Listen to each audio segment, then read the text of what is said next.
Hello everyone, हम कर रहे हैं class 11th chemistry unit 2 structure of atom. इस वीडियो में हम डिस्कस कर रहे हैं एटॉमिक मॉडल्स। तो देखिए यहाँ पर है एटम्स के अंदर प्रेजेंट होते हैं सब एटॉमिक पार्टिकल्स। और ये सब एटॉमिक पार्टिकल्स क्या है? पॉजिटिवली और नेगेटिवली चार्ज्ड पार्टिकल्स। और यहाँ पर देखिए कि जो पॉजिटिवली और नेगेटिवली चार्ज पार्टिकल्स की है नेमिंग की गई है। उनकी जैसे ही डिस्कवरी हुई तो पॉजिटिवली चार्ज पार्टिकल को कहा गया प्रोटॉन्स और नेगेटिवली चार्ज पार्टिकल्स को कहा गया इलेक्ट्रॉन्स।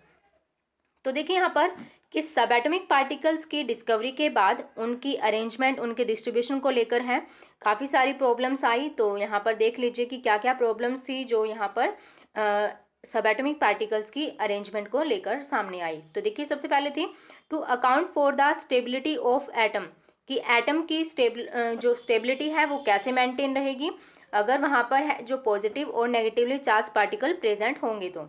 और दूसरा था कि जो एलिमेंट्स का बिहेवियर है, एलिमेंट्स की अगर फिजिकल और केमिकल प्रॉपर्टीज़ हैं दोनों को ही कैसे कंपेयर किया जाए, यहाँ पर किस बेसिस पर डिफरेंस यहाँ पर होगा, इसको लेकर भी काफ़ी सारी प्रॉब्लम्स हुई।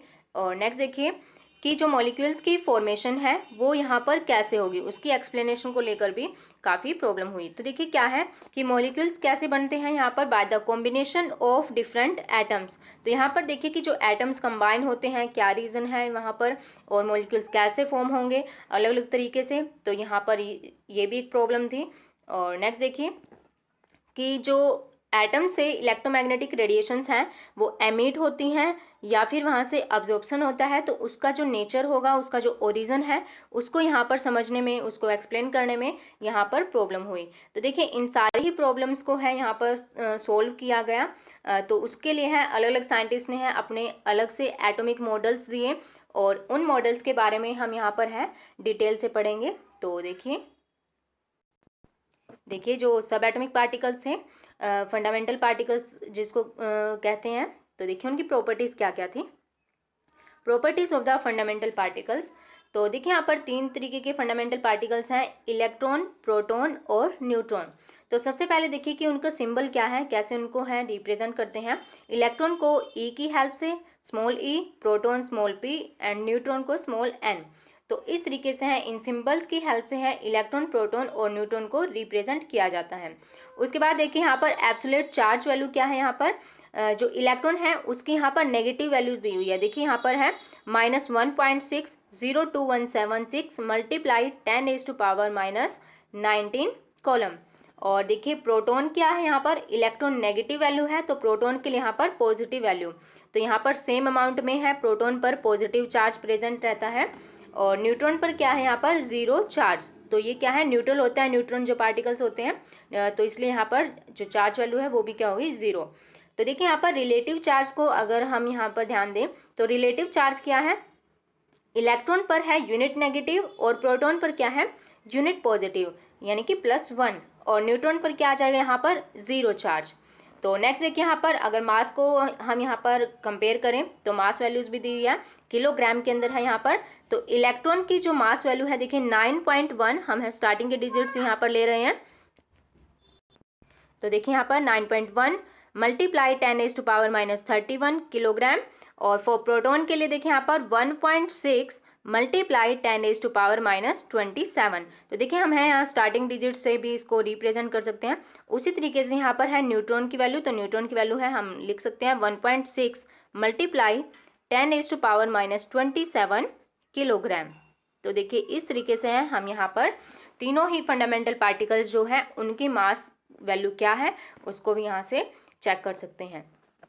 और नेक्स्ट देखिए यहाँ पर मास बाय जो यहाँ पर दिया हुआ है तो उसको भी यहाँ पर कंपेयर किया जा सकता है। देखिए यहाँ पर तो मास बाय चार्ज जो वैल्यू होती है उसको भी यहाँ पर कंपेयर कर सकते हैं।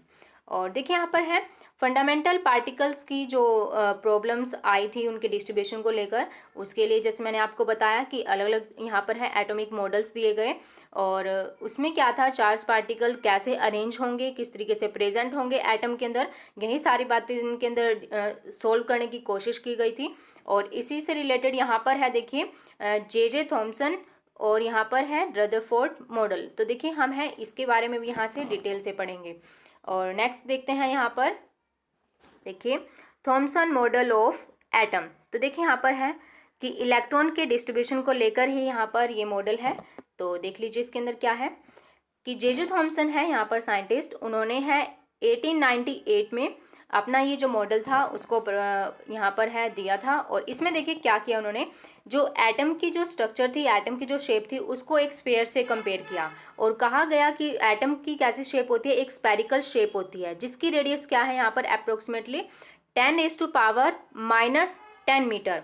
और इसके अंदर क्या है, उन्होंने कहा कि जो पॉजिटिव चार्ज है वो यूनिफॉर्मली डिस्ट्रीब्यूटेड है थ्रू आउट द एटम, कि पूरे के पूरे एटम में ही जो पॉजिटिव चार्ज है वो यूनिफॉर्मली डिस्ट्रीब्यूट किया गया है। ऐसा नहीं है कि एक स्पेसिफिक पोर्शन पर यहाँ पर पॉजिटिव चार्ज प्रेजेंट होगा अकॉर्डिंग टू दिस मॉडल।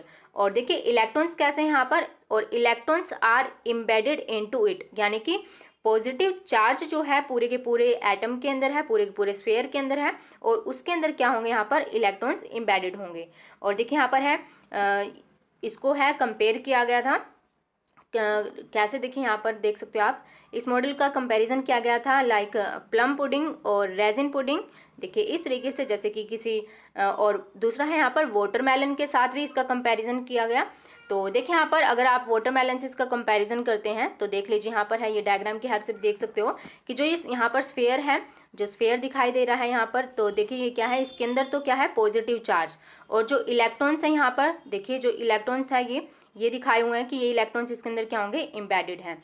तो इस तरीके से है यहाँ पर इसका वाटरमेलन से कंपैरिजन किया गया है। तो देखिए यहाँ पर नेक्स्ट देख लेते हैं हम कि जो देखिए वाटरमेलन के अंदर क्या होता है, यहाँ पर देखिए पॉजिटिव चार्ज है, और यहाँ पर जो सीड्स हैं वाटरमेलन के अंदर होंगे वो यहाँ पर इलेक्ट्रॉन्स को रिप्रेजेंट करेंगे। तो यानी कि जो वाटरमेलन में रेड पोर्शन होता है, रेड पार्ट होता है, वो यहाँ पर पॉजिटिव चार्ज है, पॉजिटिव स्फीयर यहाँ पर रिप्रेजेंट किया हुआ है, और इलेक्ट्रॉन्स यहाँ पर क्या है, जो यहाँ पर सीड्स होंगे। इस तरीके से देखिए यहाँ पर ये जो सीड्स दिखाई दे रहे हैं वो यहाँ पर है इलेक्ट्रॉन्स। तो नेक्स्ट देखिए, अब यहाँ से देखिए कि जो पॉजिटिव और नेगेटिव चार्ज था एटम के अंदर, उसकी जो स्टेबिलिटी को लेकर यहाँ पर क्वेश्चन था कि वो कैसे यहाँ पर स्टेबल रहेंगे। तो वो यहाँ पर प्रॉब्लम सॉल्व हो गई थी कि जो पॉजिटिव और नेगेटिव चार्ज है वो एक दूसरे को यहाँ पर स्टेबल कर रहे हैं, तो ताकि जिससे क्या है न्यूट्रलिटी जो है एटम की वो यहाँ पर एक्सप्लेन हो जाती है। और इसके अलावा एक और चीज़ थी कि जो मास है एटम का वो भी इस मॉडल के अकॉर्डिंग क्या कहा गया कि वो भी यूनिफॉर्मली डिस्ट्रीब्यूटेड है ओवर द एटम, यानी कि पूरे ही एटम के अंदर जो मास है एटम का वो भी यूनिफॉर्मली डिस्ट्रीब्यूट होगा जिस तरीके से पॉजिटिव चार्ज था।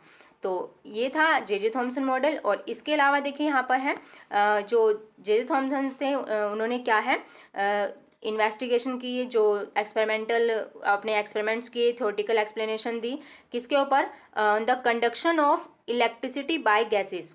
यहाँ पर भी ये इनकी एक इम्पोर्टेंट बहुत ही खास डिस्कवरी थी जिसके लिए है इनको है 1906 के अंदर है नोबेल प्राइज़ भी से भी अवार्ड किया गया था। तो देखिए यहाँ पर है ये है जे थॉमसन मॉडल, इसके अंदर है एटम की जो न्यूट्रलिटी थी और उसको लेकर है ये प्रॉब्लम को एक्सप्लेन किया गया था। और ये कुछ हद तक है यहाँ पर है सक्सेस भी हो पाई थी, बट जैसे ही इन फ्यूचर फर्दर एक्सपेरिमेंट्स हुए तो उनके जो एक्सपेरिमेंट्स थे उनके जो रिजल्ट्स थे यहाँ पर इसके साथ सेटिस्फाई नहीं हो पाए थे। तो इस करके है फिर आगे है ये और नई डिस्कवरीज आई। तो नेक्स्ट हम यहाँ पर करेंगे रदरफोर्ड मॉडल ऑफ एटम।